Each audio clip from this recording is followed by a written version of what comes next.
Socialism, one of the biggest false promises of all time. No one who is a socialist understands the laws of unintended consequences.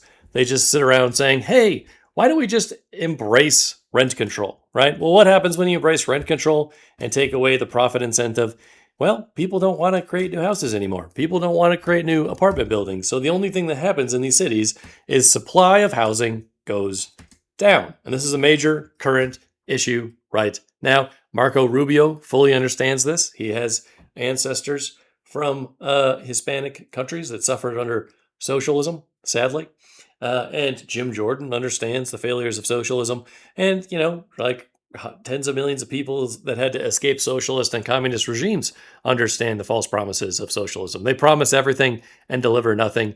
They sit there and say, oh, but what if, all day, while they do nothing in real life. They just say, hey, if you just followed my magical system, everything would be perfect. We'd all live in a utopia and whatever. But that's actually never been the case.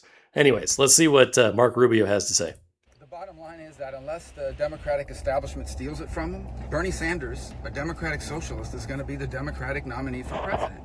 And that's a really big deal because Democratic socialism sounds benign, but at the core of Democratic socialism is Marxism. And at the core of Marxism is this fake offer that if you turn over more of your individual freedom, we're going to provide you security. We're going to provide you free healthcare. We're going to provide you free education. But the problem is that when they can't deliver on it or when you're not happy with it, you don't get your freedoms back. And by freedoms, I don't just mean elections. I'm talking about the right to choose your own. The other part of that, too, is that any promise of a universal policy is welfare for the rich. Why are progressives and socialists often advocating for universal healthcare, universal education? Because they know that they're at the upper echelon of the incomes level all the time. Or quite often they had rich parents and they just feel guilty that they have things that other people don't have, but they don't want to do anything about it. They don't know how to help anybody on their own. So they're just going to demand that somebody else does it instead. I'd also point out that Marx was unbelievably racist. I can't even say the things on here, I don't think, that he said, but he made up a lot of disgusting swear words for different groups of minorities.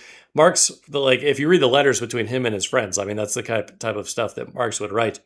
Furthermore, I think the whole basis of socialism is racist. I mean, Rousseau's noble savage theory is racist, obviously. Marx's ideas led him to believe that, Native and Aboriginal people would never be able to keep up with Western Europe, that they'd always be generations behind, I mean, his racist beliefs are what led to other Marxists of the future, believing in things like eugenics and Lysenkoism, which, that didn't exist in his lifetime, but, they came about and they were quite prominent, and Marxists and other socialists fully embraced those degenerate ideologies. Doctor, the right to make healthcare decisions for yourself, what your kids learn in school, what schools they go to, all that stuff you lose control over, and you don't get it back just because the security they promised you didn't happen. So that's what we're on the verge of having to decide here in this country. It's a reason why people flee countries that have this stuff. It's a big deal for America, and I hope people start waking up to that reality. And, having choices is the essence of capitalism. Win-win negotiations are a very big deal, and we've dramatically simplified negotiations in everyday business. You go to the store, you give them your $2, they give you back a Snickers bar. You just had a little win-win capitalist negotiation where you're happy and where the store owner's happy, right? Socialism is theft. They're just going to take those Snickers bars and distribute them to the people that they think are better, right? The people, their preferred groups, and that's unfortunate. But here's something else from Jim Jordan talking about how the Democrat Party has become very pro-socialist. And a big part of the reason for this is because of the failure of the American public school prison system in teaching people the difference between socialism and public goods, right? Again, public goods are things that the government pays for, okay? And socialism is when government controls the means of production. So, firefighters and police are not socialism. That's a public good that the city is collecting taxes, from you and I to pay for, and then it's putting into a fund or something, the money that the police department or the fire department or the roads department can use to provide services.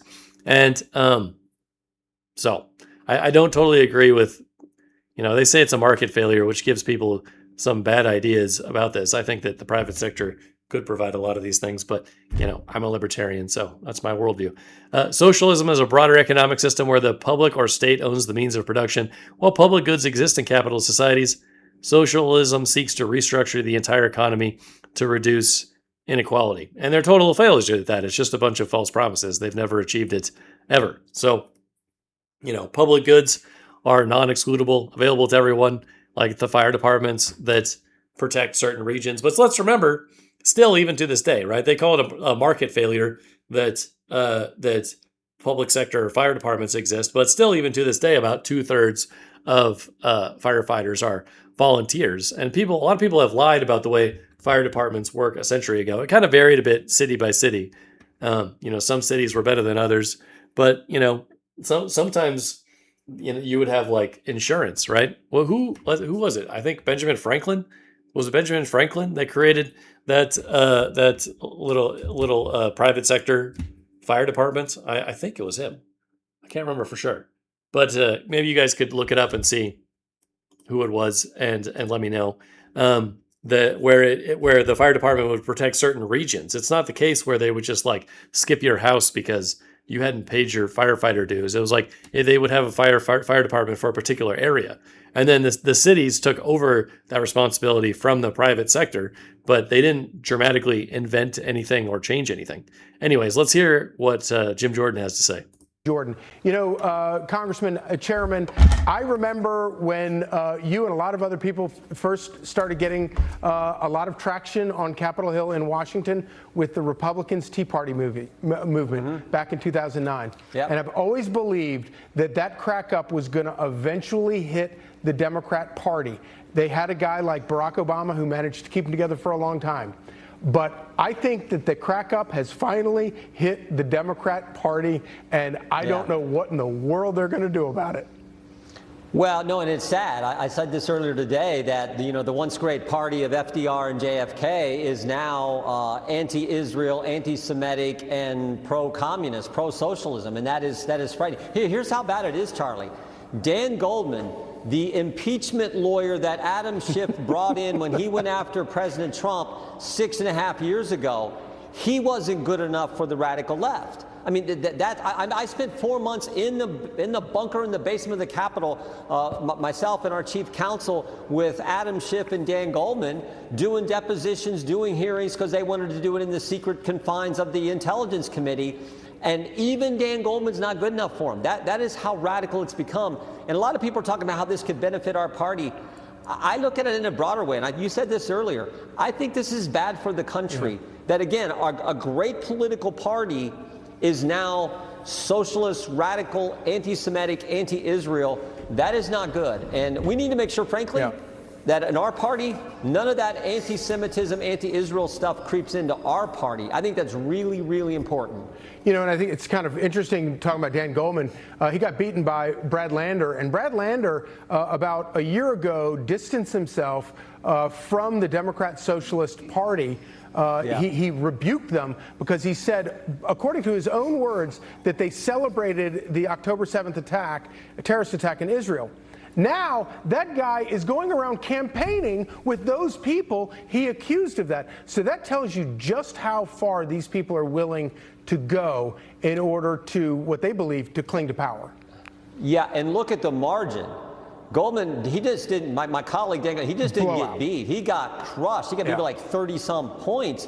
That is scary. And when you see it happening in other places, when you see the fact that there are folks in their party now who refuse any assistance from AIPAC, I think that is scary as well. So, look, we're the party of common sense. I think this is the key distinction in this upcoming midterm election. We got to talk about our common sense solutions. We got to talk about how they're the party of crazy. Common sense versus crazy, as the president said. That's the key, I think, difference in this election, and what we got to go tell the voters about up to November. Yeah. So it is kind of interesting when you look at the map right now. I would have said at the beginning of this year that you guys were going to get annihilated in the House. There's no chance. Now I look at it and I think, I don't know, there's a chance that you guys might hold on. Maybe because Democrats keep supporting socialism and Americans are aware that They're trying to get illegals to vote and illegals to steal cash and from American taxpayers in Minneapolis and New York and California, et cetera. But whatever it is, it's going to be a thin margin. It's not going to be a blowout one way or the other at this point, I think, given the sort of the historic trends. Imagine having you guys are in the barrel right now, but imagine having a 3-seat majority in the House and you're Hakeem Jeffries and you've got the socialist wing of your party creating all the problems. It's going to be fun to watch. But I agree with you that it's still a little bit alarming. Yeah, well, first of all, I don't think it's going to happen. I think we're going to keep the majority. We got great candidates. Yeah. We got the common sense ideas. Plus, we can go tell the voters we did what we said. We secured the border. We cut taxes. We did welfare. Absolutely. The border is completely secure. I mean, that's an amazing, unprecedented accomplishment that never happened before in my 40-some years, and then Trump did it. Reform. We did the things we said we were going to do. So I think we got a message that we can win. We're busting our tail going all over the country, helping our candidates and colleagues. So I think we win. But so let's hope that doesn't happen. But I still think it's bad for the country to have this thing taking place in the other political party. Yeah, I agree. And it's a sad day when you see some of the things that some of these people that are winning have to say. It's a sad day when they're recommending socialism. It's disgusting. Until the Save America Act is in fact passed, are you hopeful progress here can be made? I think we're always hopeful because, again, this is just good common sense. Look, Americans should be voting in American elections, not foreigners. We should have photo ID. We should have citizenship requirement. That's the law, frankly. But socialists are collectivists, and that's the purpose of the Democrat Party now, is to pretend like we're all exactly the same. But not everyone coming into the country has American values. This is just good common sense. I say all the time, the divide in America today is between common sense and crazy. Yep. And every position the left now takes, and if you saw from the results yesterday, the Democrat Party is getting more and more left-wing, more and more, quote, progressive socialist policies. This just makes good common sense. So let's hope we can get it done. Certainly the American people, it's like a 90% issue. The American people understand this is the right thing to do. And the president is adamant about doing everything he can to get. It's unbelievable. It's unbelievable that Democrats will not support the SAVE Act when majority of Americans totally support voter ID in elections. It's incredible that they continue to push this, but the fraud in the Democrat Party is just out of control. Get it passed, so let's hope it'll happen. We passed it in the House. We got the votes in the House. We just need to get the votes in the Senate. And we're going to circle back to some of those election results from yesterday here in just a few moments. But speaking of election integrity, a federal judge just this week blocking the Trump administration from using a revamped immigration database, this news just broke, to check voter rolls, saying it, quote, threatens the sacred right to vote. Share your thoughts with us here on this decision. No, it threatens this judge's decisions threatens the sacred integrity of elections. For goodness sake, understand what's going on here. States have a voter registration role, and the Department of Homeland Security has has a list of people who are here on student visas or some other type of visa. And all President Trump's executive order said last year was match them up. Again, common sense. Just match them up and find out, are there people on the voter registration rolls in respective states who shouldn't be voting in those states because they're not citizens? That's all it did. And the left says, that's a bad thing. Why is that a bad thing? Again, that is just good common sense. It's not any privacy concern here. It's a public record. Here's the voter registration rolls in Ohio. And red states were saying, we will give that list to the federal government to match it up against people who are here on some kind of visa and find out, do we have, and guess what? The states that were doing it and participating in this, they found thousands of people who shouldn't have been voting. That's what the objective was, and it was happening. So that's all this is about. But this, again, a left-wing judge goes against just good, normal, common sense thinking. And why would they be against that? Why don't they want us looking at voter rolls? Because they know corruption is happening, and they don't care. They know they can't win elections because there's way more conservatives in the country than liberals, but somehow the Democrats are still competing. How are they doing it? It's a little suspicious. And says you can't do it. It makes no sense. Ahead of the midterms, many Americans know will be a consequential election coming up in just a few months. Do want to ask you, what worries you the most regarding election integrity? Is it who is actually voting in elections for an influence, or maybe even how they vote, like mail-in ballots? Well, I think, we saw this here in the last several weeks when California took forever to count the ballots because they do so much mail-in. And in most states, there's always a chain of custody that where you feel confident in the results. In other words, in Ohio, it's always either the voter or the Board of Elections who has or if it's a mail-in because you're voting absentee and voting early, it's the voter, it's the U.S. Postal Service and the Board of Elections. But in the state of California, you can have someone intervene in that chain of custody, and it can be a political operative who goes to the voter and says, here's your ballot, fill it out, I'll take it, I'll use it. That to me is always a problem. And then there's also the fact in California where they take in ballots after the election day. So they'll take in ballots that come in after the... That should not be allowed, right? This is why California takes a month or more to count its votes. It's absolutely disgusting. Election day, as long as they're supposedly postmarked before, I wonder if that's really being enforced. So those are the concerns I have, is how the chain of custody and the mail-in ballot works. It'd be nice if we just got to get rid of the mail-in issue, except for people who have a truly legitimate reason overseas, military folks or people overseas or can't vote on election day. Those kind of things versus this just sort of blanket mail-in voting that California seems to have. And it's certainly something, election integrity, I know just millions and millions of Americans are going to be paying attention to, not only for state primaries, but as we mentioned in November.